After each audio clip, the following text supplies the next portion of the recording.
तो जहां स्थान पे आप बैठे हो ये सामान्य स्थान नहीं है, व्रजमंडल की वर्तमान की सबसे बड़ी गौशाला है। और भैया द्वापर में सबसे बड़ी गौशाला लाला की नंद भवन में 9 लाख गैया हैं, लेकिन कलिकाल है, इतनी संख्या में एक साथ एक स्थान पर गौ संभव नहीं। लेकिन फिर भी या बार कलयुग में नंदगाम को पीछे छोड़ के बरसानों आगे निकल गयो है, और ये माताजी गौशाला में सबसे ज्यादा गैया है, श्री जी की गैया ज्यादा है। या हमारे कलिकाल में श्री जी ज्यादा कृपा कर रही हैं, वही भाव से यहाँ सबसे बड़ी गौशाला है। और इतने अब यहाँ पे गिनती होएगी कितने लोग आए कथा में, कितने लोग आए उत्सव में, होगी 30,000 35,000 40,000 लोग आए। लेकिन जितने भी लोग आए वहां में प्लस 70,000 गैयान को कर दियो। इतनी संख्या के बीच में लाल जी को ब्याहुला भयो। हमें तो ऐसा लगे पूरे विश्व में इतने ब्याह भय होंगे, लेकिन 1.25 लाख के आसपास लोगन की उपस्थिति शायद लाल जी के ब्याहुला में ही है वारी है। पहलो दिन आए आज कथा को, जहां तक दिख रहे हैं मूड ही मूड दिख रहे हैं हमको, तो या तो मूड दिख रहे हैं या मूड के ऊपर टोपा दिख रहा है। ये लोग बाहर खड़े हैं। अब कल और व्यवस्था देखेंगे कि नेक और बड़ो है जाए स्थान, तो आप सब लोगन को अवसर मिले। बंधुओं, बड़ी पावन पवित्र स्थली है जहां आप लोग बैठे हो। यहाँ पतो ना बाहर व्यवस्था है कि नहीं।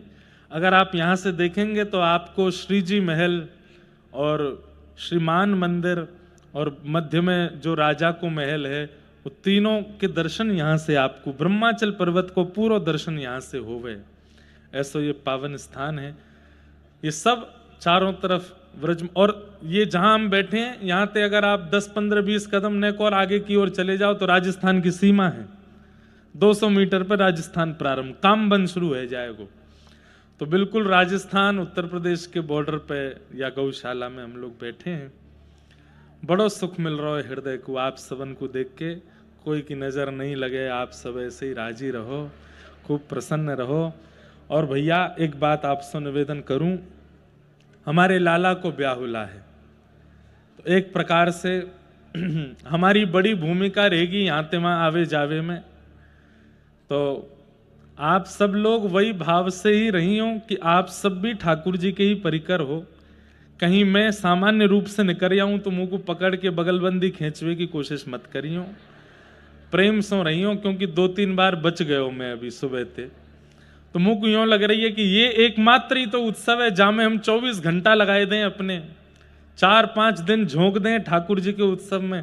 तो वहां में आप सब लोगन को प्रेम मुंह को चाहिए, लेकिन आप सब भी अपने भाव से रहियो। और यहाँ भैया कोई ब्रजवासी ते लड़ियो मत, पहले ही हाथ जोड़ के प्रार्थना है। क्योंकि ब्रजवासी अगर गारी दे गए ना तो फिर समझ लियो सीधे मुक्ति प्राप्त होएगी। ब्रजवासीन की गारी बड़ी मनोहर रहे, लेकिन हमारी ब्रजवासीन से प्रार्थना, ब्रजवासीन को स्वभाव टेढ़ो ना है, सीधो है। बड़े सरल हैं ब्रजवासी, सहज हैं ब्रजवासी, बा भाव से ब्रजवासी सब यहाँ विराजें।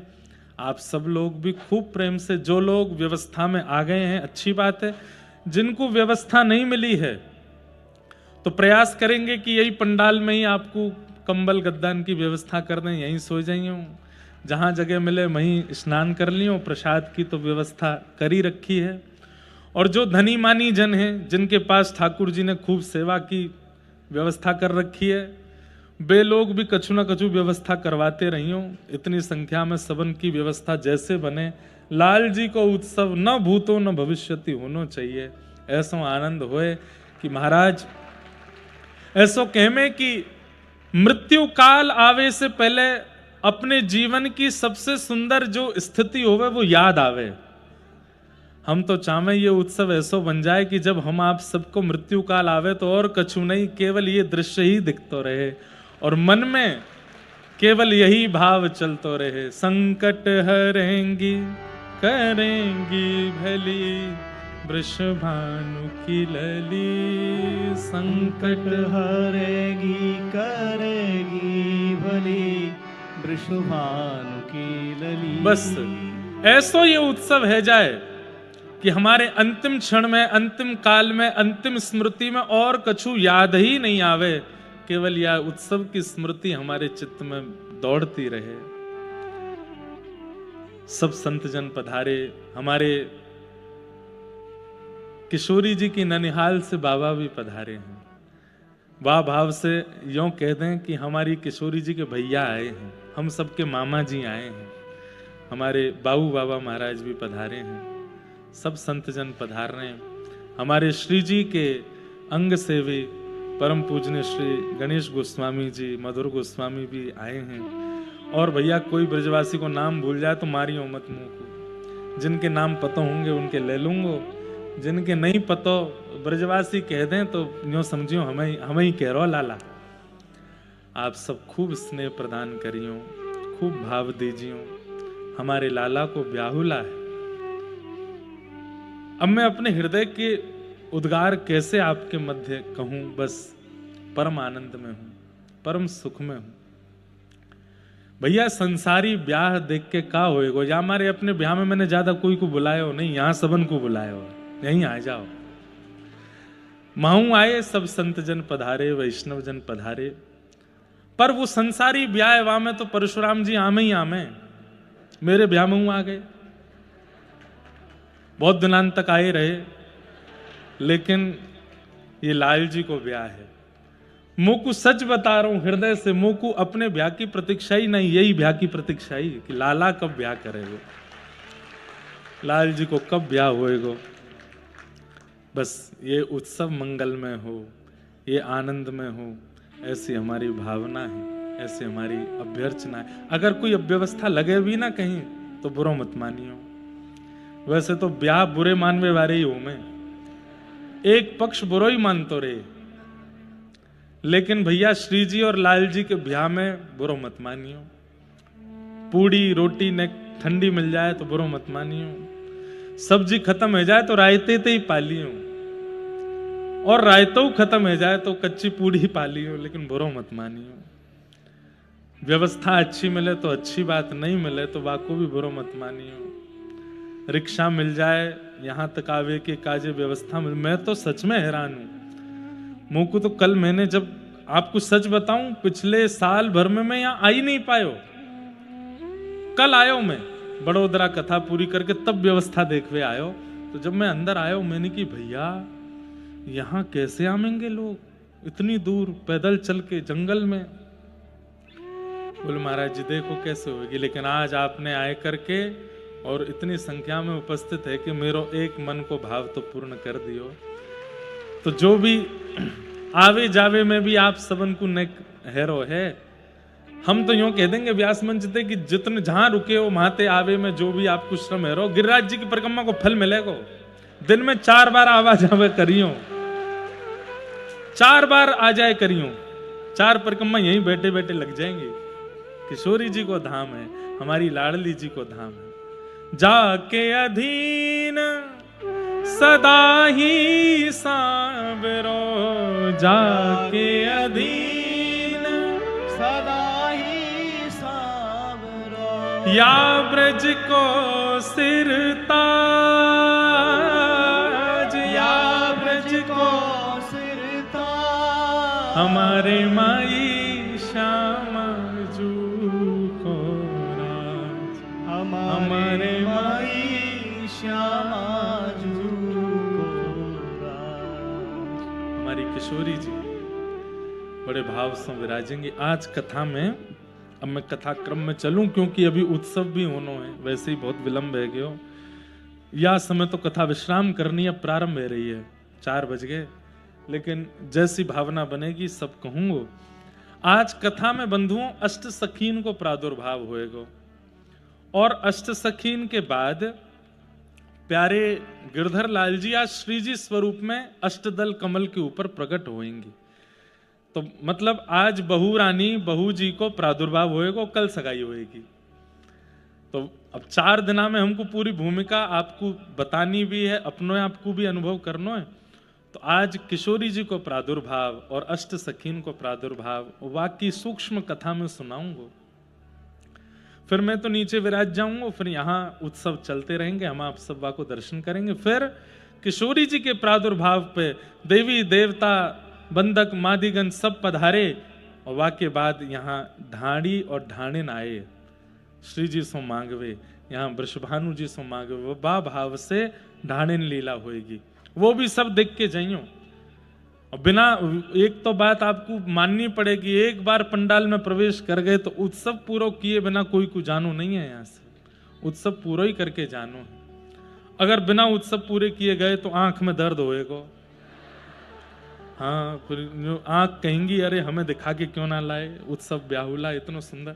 और भैया देखो, जैसे छुट्टी तो पूरी है गई, आज रविवार है, कल सोमवार मंगलवार आदि जिन लोगन के काम है, याद रखियो, फिर बाद में पछताओगे अगर कल चले गए तो।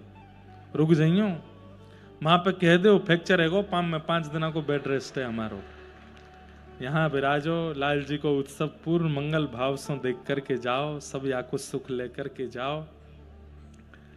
मोकू ऐसा लगे कि वर्षन बाद व्रजमंडल में इतनी बड़ी संख्या और इतने बड़े भाव से श्री ठाकुर जी को ब्याहुला है रो है। तो भैया हमारा तो उद्देश्य ये रहेगा कि 5 दिना में कलयुग कब कब में द्वापर युग में परिवर्तित है गयो पता नहीं चले, ऐसा उत्सव को उत्साह रहना चाहिए सबके हृदय में, सब भाव से हम करेंगे आनंद। दूसरी एक बात पहले ही दिन स्पष्ट कर दूं, हमारे प्यारे गिरधर लाल जी ये तो श्री जी सहित ही हैं, इसलिए अलग से श्री जी को स्वरूप विराजमान होएगो, ब्याह में ऐसा क्रम होगो ऐसा नहीं है। हमारे लाल जी को जो बाम अंग है वो किशोरी जी ही हैं, और दाहिनो अंग जो है वो ठाकुर जी हैं। तो एक बहुत बड़ी बात हम आपको बता रहे हैं, ध्यान से सुनिए। तो फिर यहां जितनी भी लीला होंगी, फेरे भी होंगे, जयमाल भी होगी, सगाई को भी क्रम होएगो, वो कौन के बीच होएगो? तो हमारे सरस निकुंज सुख संप्रदायाचार्य पूज्य अलबेली माधुरी शरण जी महाराज कल यहाँ पधारेंगे, बड़े भैया जी और सब सरस निकुंज को परिकर रहेगो, वे श्री जी के पक्ष में रहेंगे, और हम और हमारे संग जो आवेगो, मुझे तो पता ही ना है मेरे पक्ष में है कौन कौन, अभी जो भी मेरे पक्ष के होंगे वो सबरे मेरे संग विराजेंगे, और विराज करके फिर उत्सव को आनंद लेंगे। तो जो श्री जी और लाल जी के पूरे उत्सव की जो भूमिका होएगी, वो भूमिका हमारे घर के सेवक ठाकुर जी श्री राधा माधव जी करेंगे। यहाँ पर 2 युगल रूप में विराजमान होंगे, और दोनों युगल रूप में यहाँ श्री राधा माधव लाल जी को, भैया बंसी नेक धीरे, नेक धीरे, लग बहुत प्यारी लगी, बजाते रहो पर नेक धीरे। तो श्री राधा माधव जी को यहाँ पे आगमन होएगा। और एक बड़ी पते की बात बताएं, हमारे पूज्य पिताजी महाराज और पूज्य पिताजी के पूज्य गुरुदेव भगवान अनंत श्री विभूषित श्री रामानुज प्रपन्नाचार्य गुरु जी, सब लोग इसको देखो, यहां देखो, लड्डू बटने, हम यहां देखो। तो क्या बता रहा हूं मैं, हमारे पूज्य पिताजी महाराज के पूज्य गुरुदेव, मुझको पतो काय को हंस रहे हो, यहां देखो अब। तो हमारे पूज्य पिताजी के गुरुदेव श्री अनंत विभूषित श्री रामानुज प्रपन्नाचार्य गुरु जी, उनके सेवा के ठाकुर जी, वे आज तक कभी घर से बाहर नहीं गए, आज तक। लगभग गुरुजी की सेवा में 30-40 वर्ष विराजे, और गुरुजी को निकुंज प्रवेश किए हुए 29वां वर्ष है गयो। तो अब आप लोग अनुमान लगा लो कि लगभग 65 वर्ष 70 वर्ष के आसपास ठाकुर जी को है गए, घर से बाहर कभी ठाकुर जी गए नहीं। 70 वर्ष बाद पहली बार बरसाने आए हैं श्री राधा माधव प्रभु। और ये भी बड़ी पते की बात है कि पहली बार पूरे विश्व को उनके दर्शन होंगे श्री राधा माधव जी के। तो हमारे गिरधर लाल जी सिंहासन पर विराजेंगे, लेकिन जो ब्याह की पूरी प्रक्रिया है वो हमारे श्री राधा माधव प्रभु करेंगे, जो कि 80 वर्ष से सेवा करवा रहे हैं अपनी। आज पहली बार सुबह उनको घर से लेके आया हूं मैं यहाँ, पहली बार घर से बाहर गए। श्री रामानुज गुरुजी के सेवा के ठाकुर जी, उनके दर्शन सबको नहीं हुए, पहली बार आज मंच पे होंगे हमारे घर के ठाकुर जी। तो जितनी भी प्रक्रिया नव दंपति की होगी वो उनके मध्य होगी। लाल जी तो मुखिया बनकर के बैठेंगे, सहरा वेरा सब पहनेंगे, मुकुट भी धारण करेंगे, सब क्रिया करेंगे, पर विवाह के जितने भी क्रम है वो राधा माधव जी के होंगे। तो इस भाव को आपको ध्यान रखना है कि लाल जी दुल्हा हैं, पर राधा कृष्ण तनु एक भय तब गिरधर लाल प्रकट भय। तो अब बिहार अचावे के काजे श्री गिरधर लाल जी 2 रूप में सामने विराजेंगे और पूरी प्रक्रिया करेंगे, वो सब आपको दर्शन होएगी। तो ऐसे राधा माधव प्रभु अभी पधारेंगे, उनके दर्शन होंगे हम आप सबको। किशोरी जी के प्रादुर्भाव की थोड़ी मधुर लीला हम लोग सुन लें, अष्ट सखीन की थोड़ी थोड़ी वार्ता सुन लें, उसके बाद फिर उत्सव में प्रवेश करेंगे।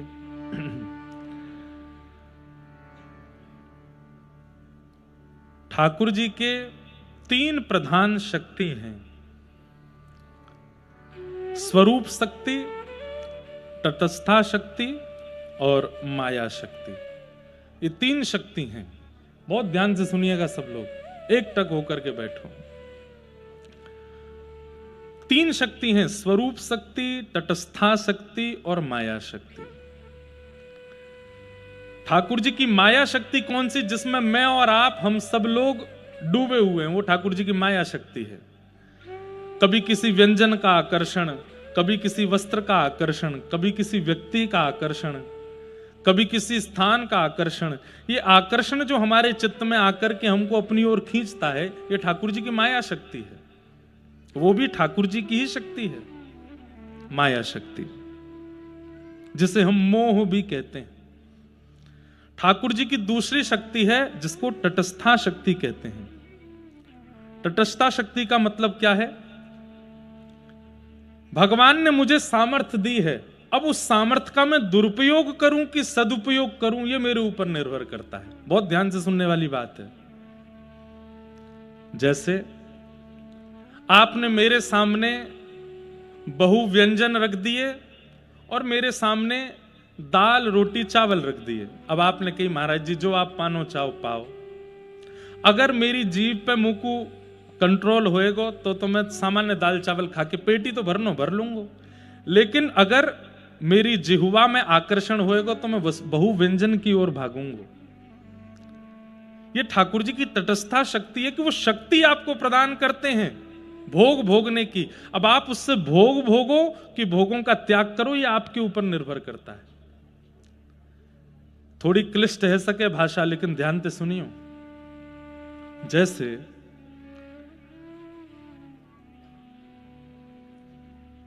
शक्ति हम सबको प्राप्त है, अब अच्छो करनो बुरो करनो ये हमारे ऊपर है। कई लोग ऐसा कहें कि महाराज जी सब ठाकुर जी करवा रहे हैं तो बुरो भी ठाकुर जी करवा में हमसे। कोई आदमी बुरो करने के बाद बोले मैंने नहीं किया महाराज, होई सोई जो राम रची राखा, जो राम जी चाहे वही होवे, ये बुरो भी राम जी ने मुंह से करवायो। ऐसा नहीं है। ठाकुर जी आपको सामर्थ्य देते हैं, अब बुरा करना अच्छा करना ये आपके ऊपर है। बिजली के तार में करंट तो आ रहा है, अब वासे बल्ब जलानो है कि कोई और को 440 वोल्ट देने, ये आपके ऊपर है। ठाकुर जी तो शक्ति देते हैं, अच्छा करना बुरा करना ये हमारे हाथ में। ये ठाकुर जी की तटस्था शक्ति है। एक माया शक्ति, दूसरी तटस्था शक्ति और तीसरी है स्वरूप शक्ति। यही स्वरूप शक्ति भी 3 रूपों में विभाजित है। स्वरूप शक्ति के 3 विभाजन कौन कौन से हैं? तो संघनी, संविता और आह्लादनी, ये 3 ठाकुर जी के स्वरूप हैं। बहुत ध्यान से सुनिए। स्वरूप भी शक्ति है ठाकुर जी को, वो भी 3 रूप में है। तो वहां में पहला है संघनी। ये ठाकुर जी को जो संघनी स्वरूप है ये कौन सा है? जैसे बरसानो धाम, धाम भी ठाकुर जी ही हैं। अगर आप ऊपर महल में नहीं दर्शन कर पाए, केवल धाम में प्रवेश कर गए, तो भी ठाकुर जी के दर्शन के समान ही फल मिलेगा।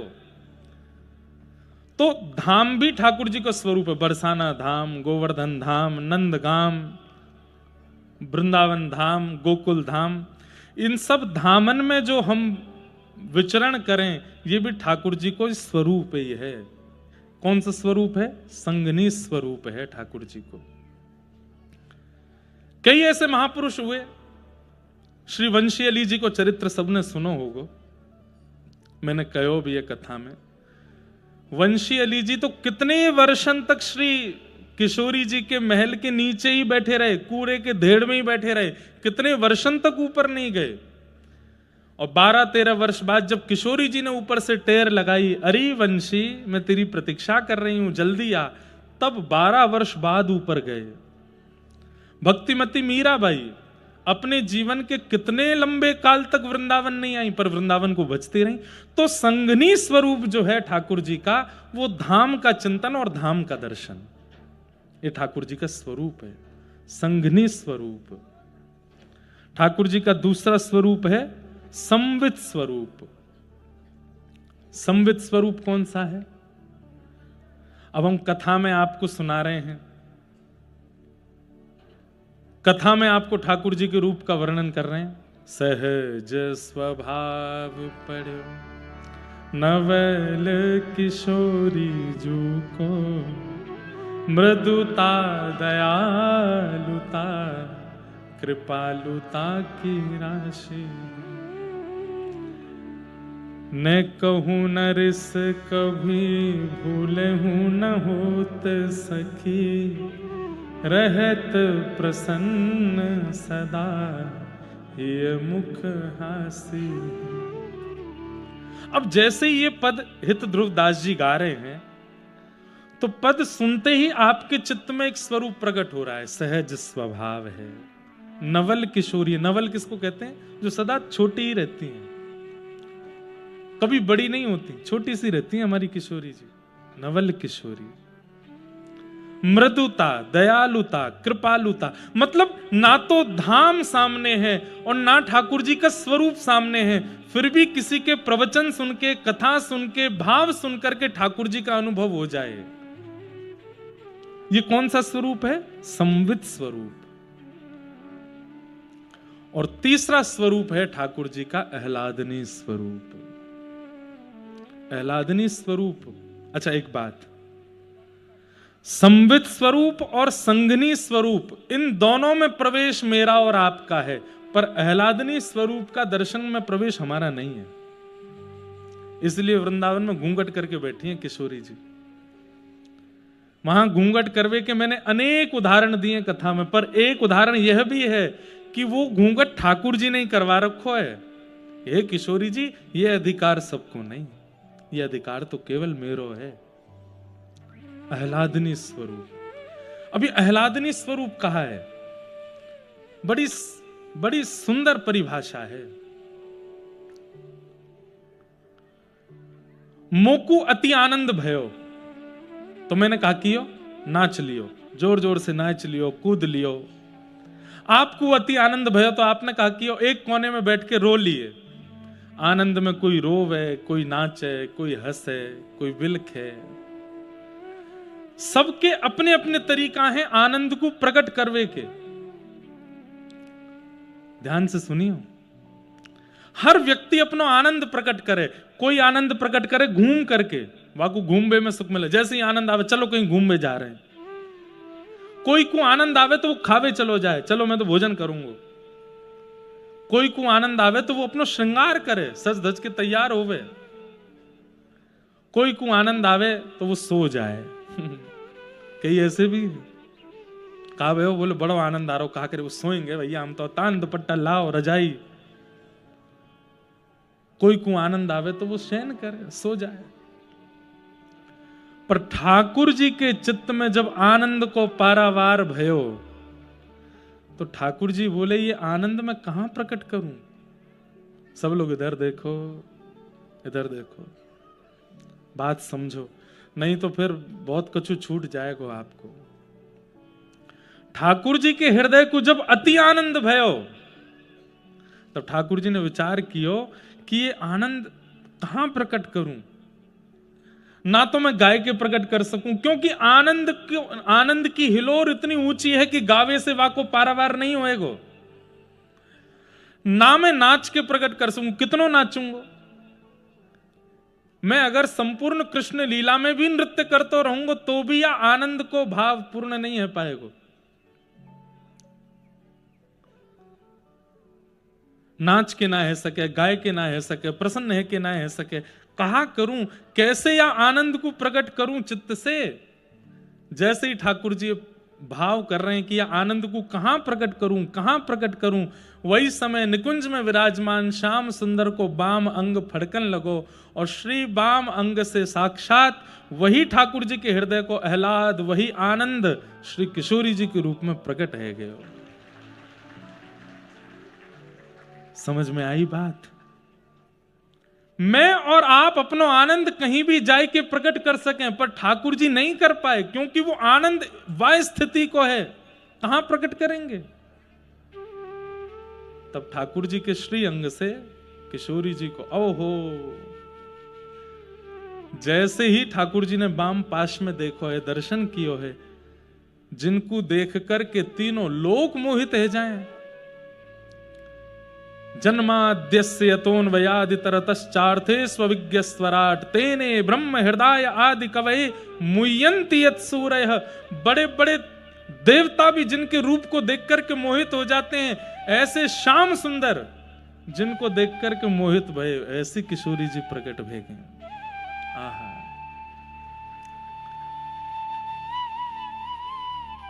कौन है किशोरी जी? ठाकुर जी को आह्लाद, इसलिए आह्लादनी शक्ति बोलते हैं। वही आह्लाद, वही आनंद को पारावार या रूप में प्रकट है गए। महाराज वेद भी नेति नेति कहकर के जिनके चरणन में पड़े रहे, 33 कोटि देवता भी जिनके आगे हाथ जोड़ करके पड़े रहे, ऐसे ठाकुर जी तुरंत अपने सिंहासन से उतर के जिनके चरणन में बैठ गए, वो हैं हमारी किशोरी जी, श्री लाडली जी। ऐसे ही देखत रहूं तो जन्म सफल कर मानो। ठाकुर जी अपने हृदय के आह्लाद को कहां प्रकट करें? बोले किशोरी जी को देख करके। ठाकुर जी देख लें किशोरी जी को तो नेत्रन से आंसू भी प्रकट है जाए, ठाकुर जी के अंग अंग में रोमांच भी है जाए, ठाकुर जी को नृत्य भी है जाए, ठाकुर जी को गायन भी है जाए। मतलब उत्साह की जितनी श्रेणी है सब एक साथ प्रकट हो जाती हैं किशोरी जी को देखते ही। ऐसी सुकुमारी प्यारी लाल जू की प्राण प्यारी, ऐसी सुकुमारी प्यारी लाल जू की प्राण प्यारी, ऐसी सुकुमारी किशोरी जी प्रकट भई। अब तो स्थिति ठाकुर जी की ऐसी भई कि बस पलक भी नहीं झपकते हैं, ऐसे ही देखत रहूं, किशोरी जी को निहारते रहते हैं।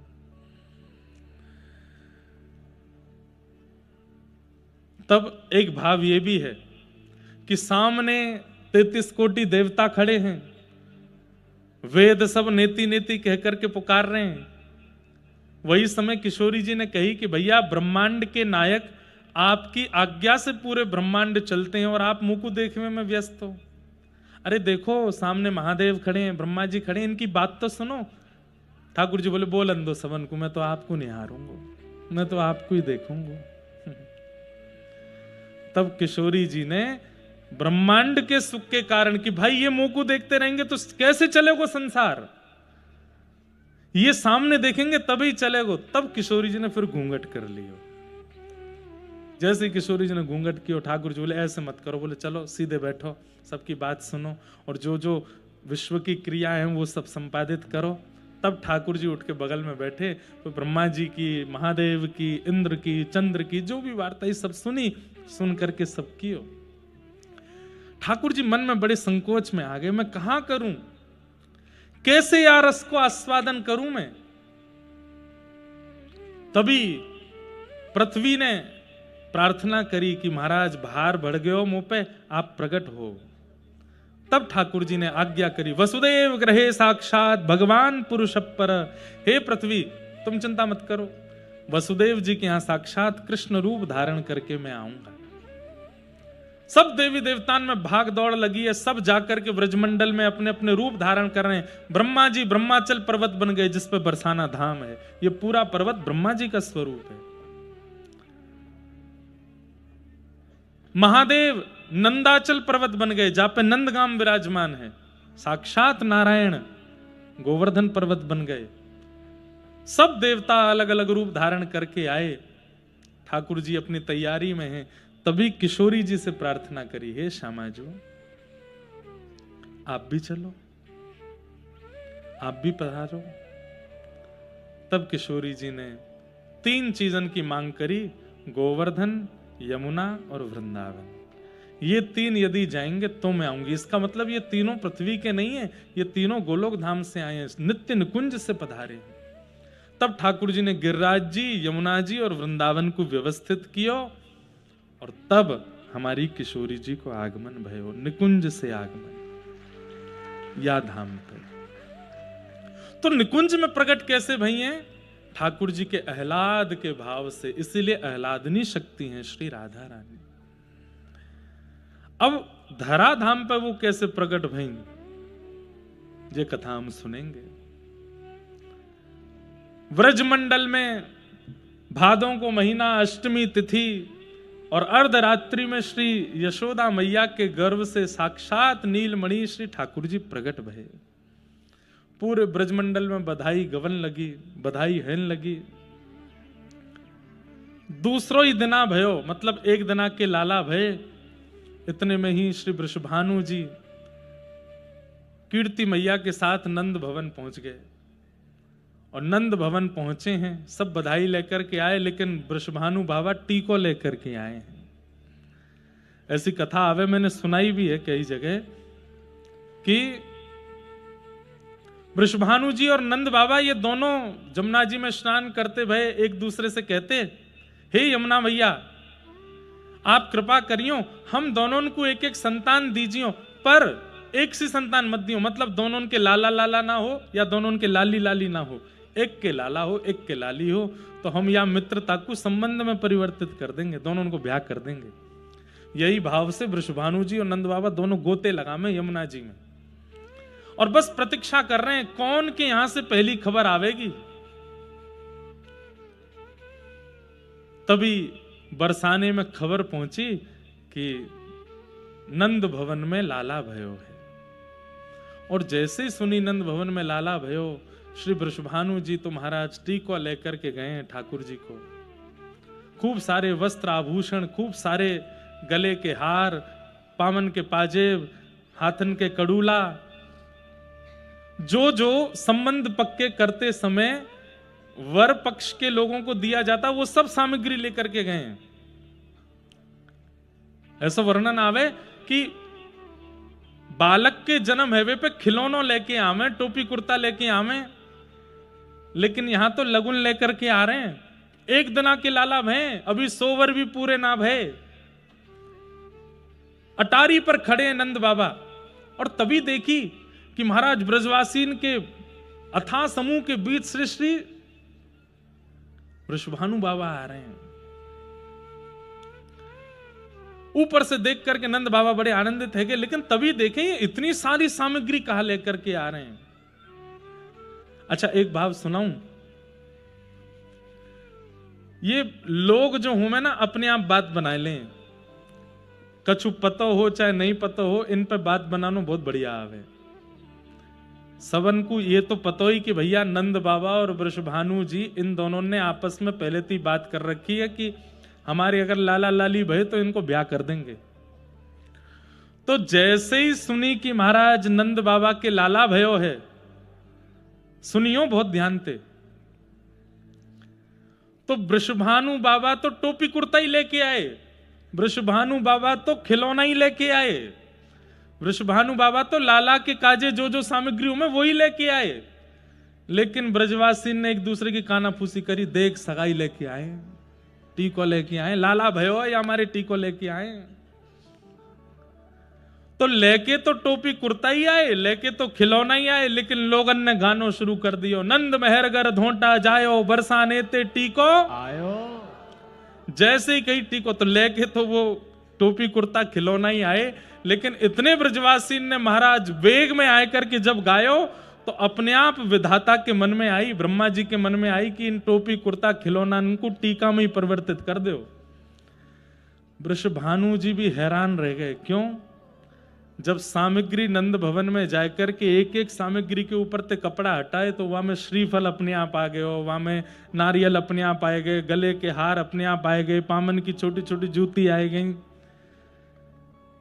वृषभानु आओ कीर्ति मैया तके एरी मेहर जी कहा लेके आई, हम तो खिलौना लेके आए, हम तो मेवा बाटी लेके आए, हम तो मिष्ठान लेकर के आए, ये सब परिवर्तित कैसे है क्यों?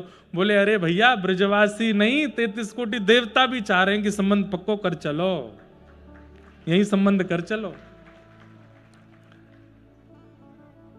नंद बाबा आए, आकर के हृदय से लगायो, अरे आप सबन के आशीर्वाद सो लाला भयो है। बोले आपके लाला है, हमारे तो जमाई है। एक दिन आके जमाई राजा सास ससुर की गोद में डोल रहे हैं। वृषभानु बाबा गोद में लेकर के कैसे खिला रहे हो, जय हो मेरे दामाद जी।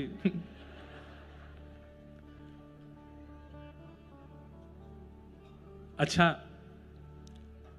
ठाकुर जी नेक्से से हैं, एक दिन आके हैं, लेकिन भानु बाबा की गोद में जाके शर्मा वैसे ही रहे जैसे जमाई शर्मावे। या हमारे आज तक श्रीनाथ जी के नेत्र नीचे ही है, आज वो शर्म कर रहे हैं कि कहीं बरसाने के ना आए हो कोई। अद्भुत लीला है भैया ब्रज की। वृषभानु जी ने लाला को गोद में उठायो, कीर्ति मैया गोद में ले रही हैं और बार बार चरण वंदन कर रही हैं, जमाई के पांव छू रही हैं, सिर से लगा रही हैं। लेकिन दूर कोने में खड़े हुए नंद बाबा और श्री यशोदा मैया चिंता कर रहे हैं। बोले क्यों? बोले दुल्हा तो बना दियो हमारो लाला, जमाई तो बना दियो, पर दुल्हन तो आई ना है अभी तक, बरसाने में कोई खबर तो आई ना है अभी तक। दो मत हैं, एक मत से तो श्री जी 1 साल बड़ी हैं ठाकुर जी से, एक मत से श्री जी 1 साल छोटी हैं। हमें तो दोनों मत में राजी हैं, बड़ी हो चाहे छोटी हो। छोटी हैं तो भी तो इन्हीं को ही राज चल रहा है, या हमारे बड़ी बता दो।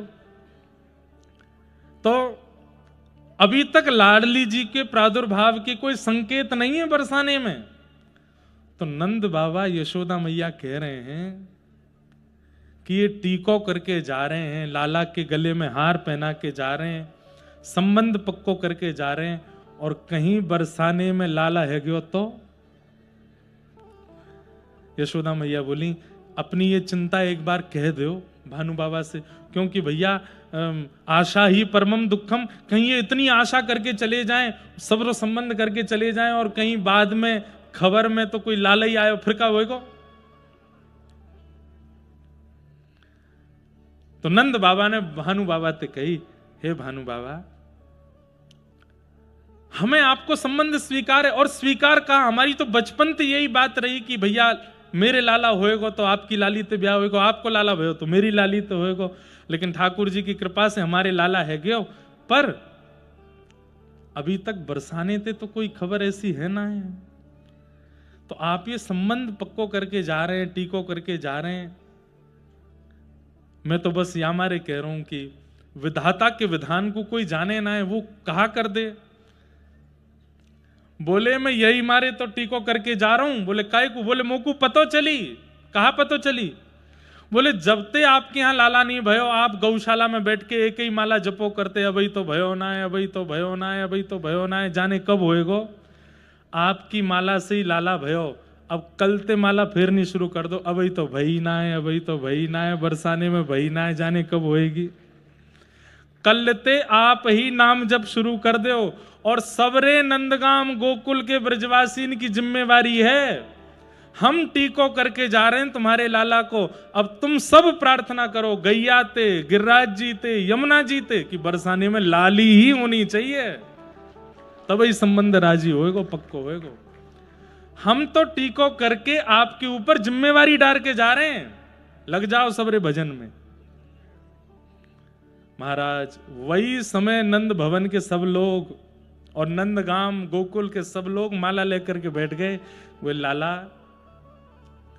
अब जे संबंध पूरा होना चाहिए, टीको तो है गए लाला को, अब ये टीको विवाह तक पहुंचना चाहिए और वाके काजे बरसाने में लाली होनी चाहिए। हर एक महीना बाद सबरे ब्रजवासी जुड़े, बरसाने जामे, बरसाने जाके कहें कोई खबर है का? बोले अभी तो कोई खबर ना है, और तपस्या करो। कोई गिरिराज जी की परिक्रमा लगा रहा है, कोई जमुना जी में 100 गोता लगा रहा हो कि इतनी मन्नत और इतनी प्रार्थना तो लाला के काजे ना भाई जितनी किशोरी जी के काजे भाई है कि लाडली जी आनी चाहिए, नहीं तो नाक कट जाएगी हमारी। ऐसा संबंध पहले नहीं भयो। कैसो संबंध? बोले एक दिना के लाला को टीको है गयो, एक दिना के लाला को टीका है गयो और बिना छोरी के टीका है गयो, छोरी भई ना है अभी तक। और तीसरी बात, ससुराल पक्ष के सब लोग प्रार्थना कर रहे हैं कि बहू जल्दी जन्म लो ताकि हमारे लाला कहीं कुंवारा नहीं रह जाए। ये सब बंधुओं ब्रज साहित्य और अंतरंग भावन की कथा है। ये सब प्रत्यक्ष रूप से कथा में सुनावे वाले प्रसंग नहीं है। कहीं कहीं मन होवे तो मैं सुना दूं। आहा, यहां सब ब्रजवासी प्रार्थना कर रहे हैं। तभी कछु महीना के लाला भय और तभी नंगाड़े बजते भय आए। बोले कहा? बोले ओहो, कहा खबर है? बोले खबर ऐसी है कि बरसाने में वृषभानु भवन में कछु खबर है, जल्दी ही कछु चहल पहल है वे वारी है। महाराज ब्रजमंडल में वृंदावन में उत्सव मनन लगे, नंदगाम ते दही छिड़कन लगे। बोले जय हो, बधाई हो, बधाई हो। काय बात की बधाई? बोले लाला को टीको भयो, ब्याहू है जाएगो, बस प्रार्थना करो लाली होए। लाला के आगमन की प्रतीक्षा तो केवल नंदगाम के कर रहे हैं, पर बरसाने में श्री जी के आगमन की प्रतीक्षा तो पूरा 84 कोस कर रहा है। कैसे वो श्री जी आ जाएं, बस तब हमारे लाला को ब्याह संपादित होएगा।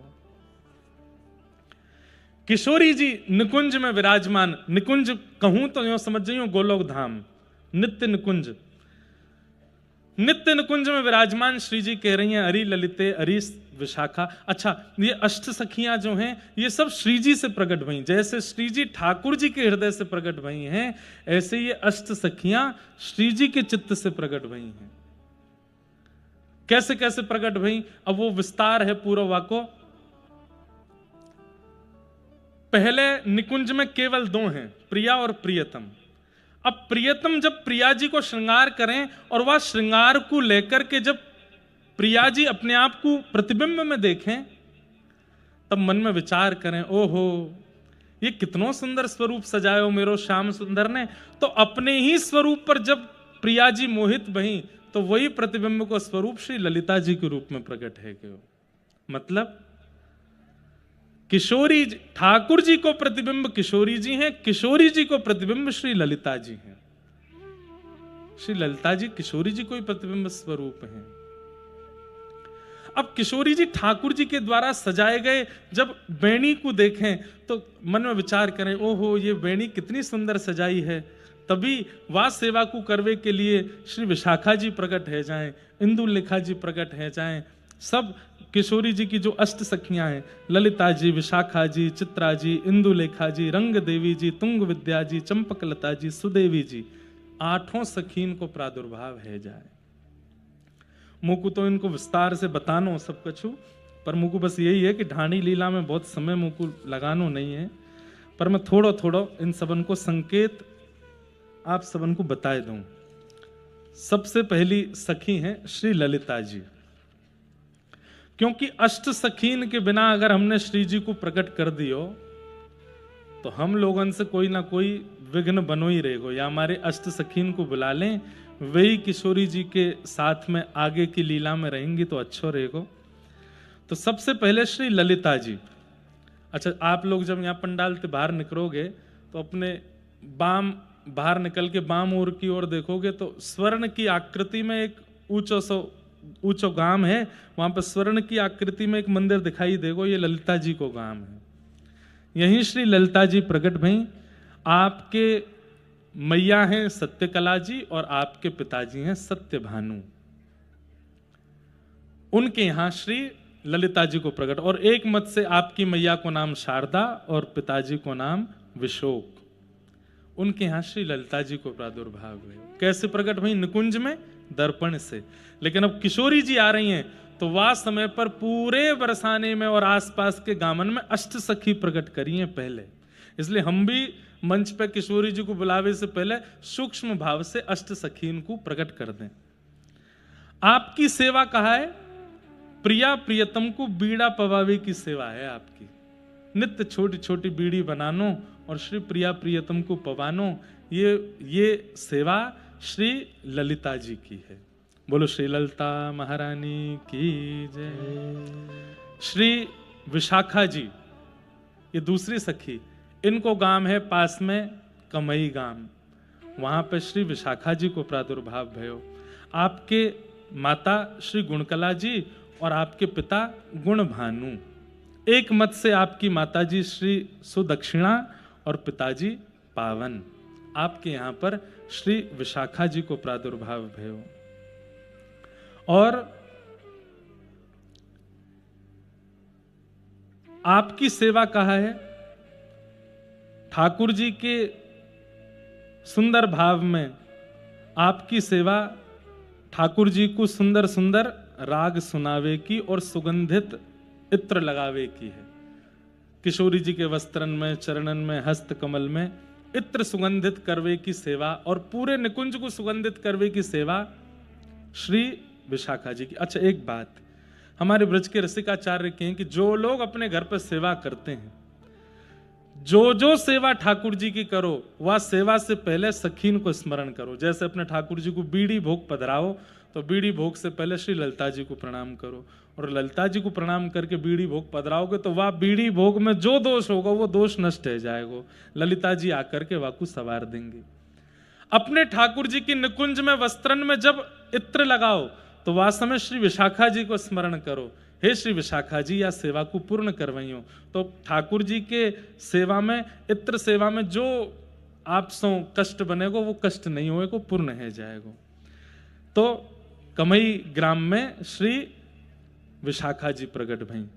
फिर तीसरी सखी हैं श्री चित्रा जी। आपको गांव यहीं पास में है चिकसौली। अभी तो देखो मैं केवल सूक्ष्म में बता रहा हूं, फिर विस्तार से इनकी लीला सुनाऊंगा। चित्रा सखी, चित्रा सखी जी की माता जी हैं रुचिकला और इनके पिताजी हैं सुचि भानु, और एक मत से माता जी हैं चर्चिका और पिताजी हैं चतुर। उनके पुत्र हुई श्री चित्रा जी, और इनकी सेवा क्या है? श्री प्रिया प्रियतम को वस्त्र धारण कराना। आज ठाकुर जी नील वस्त्र पहनेंगे। अच्छा, एक और बात मैंने कथा में कई बार बताई है कि श्री प्रिया जी जो वस्त्र धारण करें वहां से ठाकुर जी को संकेत मिले कि आज प्रिया जी कहां मिलवे वाली हैं। नील वस्त्र पहन करके आमे वहां पे गुलाबी चुनरी ओढ़ लें तो ठाकुर जी को संकेत मिल जाए कि कोई सरोवर और वह सरोवर जामे कमल खिले हों, वहां मिलेंगी। तो ठाकुर जी की सेवा में सब पूर्णता करती हैं। चित्रा सखी जी ठाकुर जी और श्री जी के वस्त्र धारण कराती हैं। तो जब वस्त्र धारण कराओ तो चित्रा सखी जी को स्मरण करो। आपको गांव कौन सा है? चिकसौली। जब आप लोग बरसाना से यहाँ की ओर आते हैं तो बीच में चित्रा सखी जी का मंदिर पड़ता है। हमारी एक कथा पेंडिंग चल रही है वहां पे, एक अकिंचन कथा करनी है हमको चिकसौली में। अब जल्दी अकिंचन तो कैसी होगी? पर्वतन पे बैठना पड़ेगा आपको, ऊपर ऊंचे ऊंचे पर्वतन पे बैठ जाओ, क्योंकि अकिंचन कथा में पंडाल बने ना, माइक लगे ना है, सुबह भोर 4 बजे कथा होवे। या तो ऐसी होगी कि बिना बताए हम कर जाएंगे कथा, तो ही संपादित है पाए कि जाकू गुप्त चरण ते पतो चल जाए वो पहुंच जाइए। तो चित्रा सखी जी, इनकी सेवा ठाकुर जी को वस्त्र पहनाने की। फिर कितनी सखी है गई? कितनी भाई? अब चौथी सखी कौन है? रंग देवी। और श्री रंग देवी जी को जो गांव है वह को नाम है सखौली गांव, और आपकी माता जी हैं धर्मकला और पिताजी हैं धर्मभानु। और आपकी सेवा क्या है? इनके इनकी सेवा किशोरी जी के सामने गोष्ठ लीला में जब ठाकुर जी और प्रिया जी जाते हैं उस समय श्रृंगार करवे की। देखो ये भी बात है, जब यमुना तट पे जामे, निकुंज में जामे, तब श्रृंगार वहां पे चित्रा सखी कर रही है, लेकिन जब गोष्ठ में आएंगे यानी कि गौशाला में जाएंगे लीला करवे के लिए, वास्तव में श्रृंगार की सेवा इनकी है और बाकी राग सुनावे की सेवा इनको ठाकुर जी ने प्रदान कर रखी है। श्री रंग देवी। वाक्य बाद श्री चंपक लता जी, आपको गांव है करहेला, पास कोई गांव है करहेला, वहां पे आप प्रकट भई। आपकी माताजी चंद्रकला और श्री पिताजी चंद्रभानु, आपकी पुत्री भई चंपक लता जी, और आपकी सेवा का है, सेवा है चंवर डोलावे की।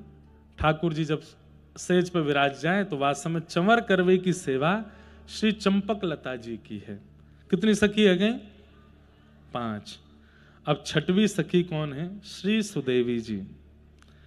सुदेवी जी को सुनहला गांव है, वहां आपको प्रादुर्भाव भयो और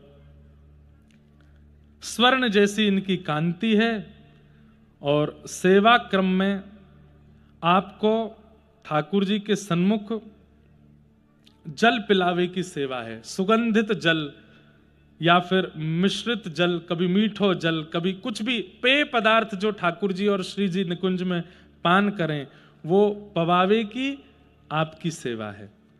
फिर अगली सखी हैं इंदुलेखा जी। आपके सुंदर भाव, आपको गांव है आंजनोखा गांव, आंजनोक गांव, वहां आपको प्रादुर्भाव भयो।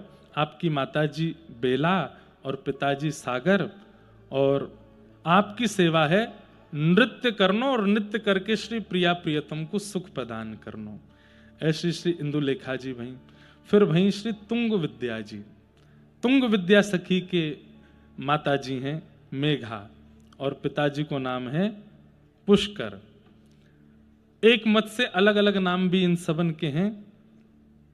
और आपको गांव है डबहारा गांव, वहां आपको प्रादुर्भाव भयो और इनकी सेवा कहा है, सेवा कार्य में ये ठाकुर जी को सदा गीत सुनामें और वीणा वादन करके सुनामें, ठाकुर जी को सुख प्रदान करें। श्री तुंग विद्या जी।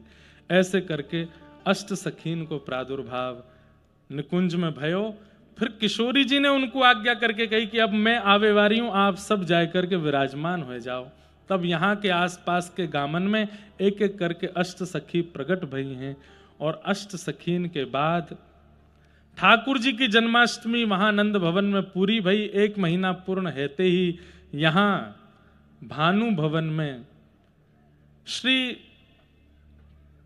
भानु बाबा को और श्री कीर्ति मैया को एक सुंदर स्वप्न भयो और स्वप्न में दोनों ने सुंदर कमल वर्ण की एक लाली को दर्शन कियो। अचानक सोते सोते आप उठ गए और उठ करके एक दूसरे को अपना स्वप्न सुनाने लगे। भानु बाबा बोले, अरे सखी तुम काहे को उठ गई? कीर्ति मैया बोली, मैं तो उठी सो उठी, आप काहे को उठे? बोले, मैंने एक स्वप्न देखो। कीर्ति मैया बोली, मैंने भी एक स्वप्न देखो। आपने कहा स्वप्न देखो? बोले, पहले तुम अपनो बताओ। कीर्ति मैया बोली, नहीं पहले आप अपनो बताओ। तब भानु बाबा बोले, मैंने तो स्वप्न में देखो एक कमल वर्ण की सी सुंदर सी एक लाली, बड़ी सुंदर बड़ी मनोहर गुटमुन गुटमुन चलती आई और मेरी गोद में आए कि मेरी दाढ़ी ते खेल रही है।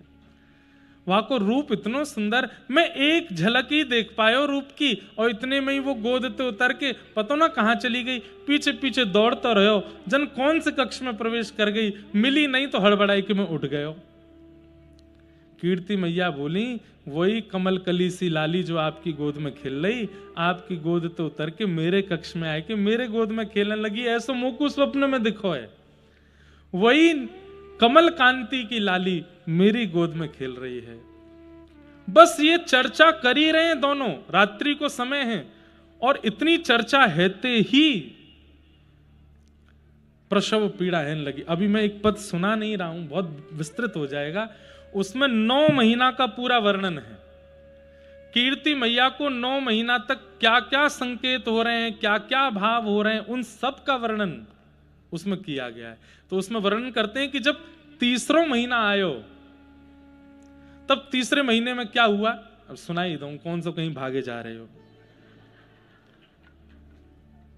यहां भागवत जी विराजमान है, बीच बीच में भागवत जी को पुट आएगो, लेकिन मुख्य रूप से तो हमें निकुंज रस चर्चा करनी है, निकुंज के भाव सुनने हैं, तो आप सब लोग बड़े भाव से सुनियो।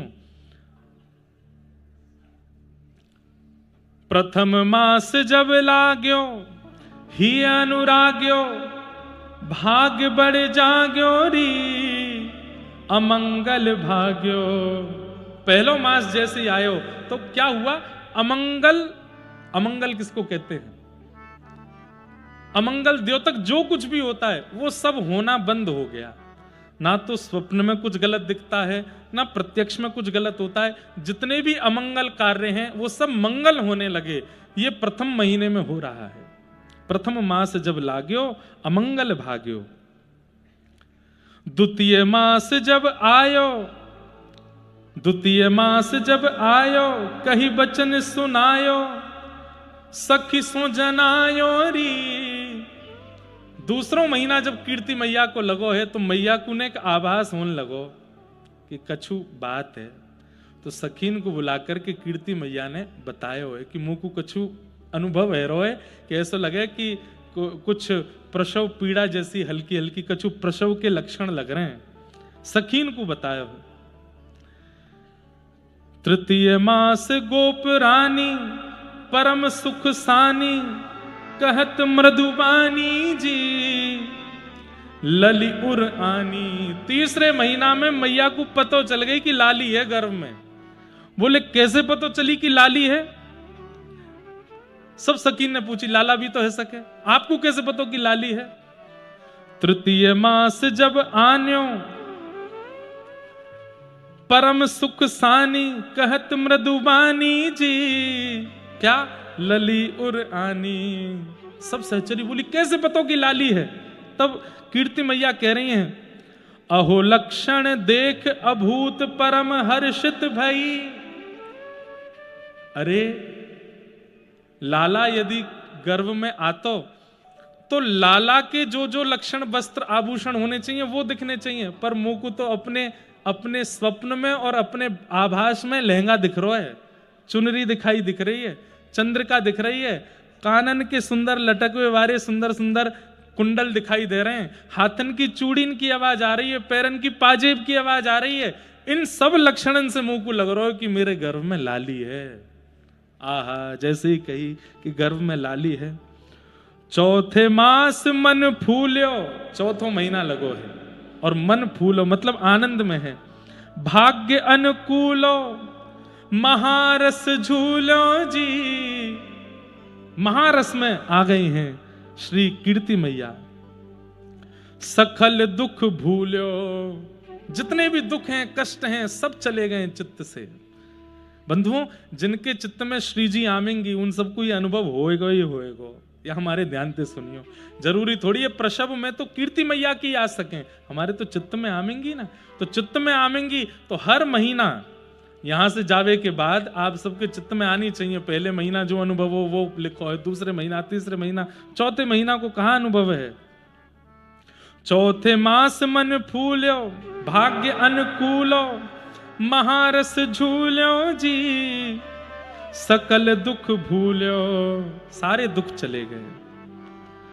अहो गोपराज कलु कुल बधु हो परम शोभित भई, सारे दुख चले गए, कोई पीड़ा नहीं है, इतनी आनंद में भर रही हैं। कभी नाचती चलती हैं, कभी गाती चलती हैं, जहां बैठती हैं, जिस सभा में जाती हैं। आहा, ऐसे मैया के 5 महीना बीते हैं। अब छठे मास छबी बाड़ी, छठवां महीना आते ही कीर्ति मैया इतनी सुंदर कभी लगी नहीं जितनी अब लगन लगी। जो एक बार देखे देखते ही रह जाए, ऐसो स्वरूप, ऐसो मुख लावण्य, ऐसो आकर्षण।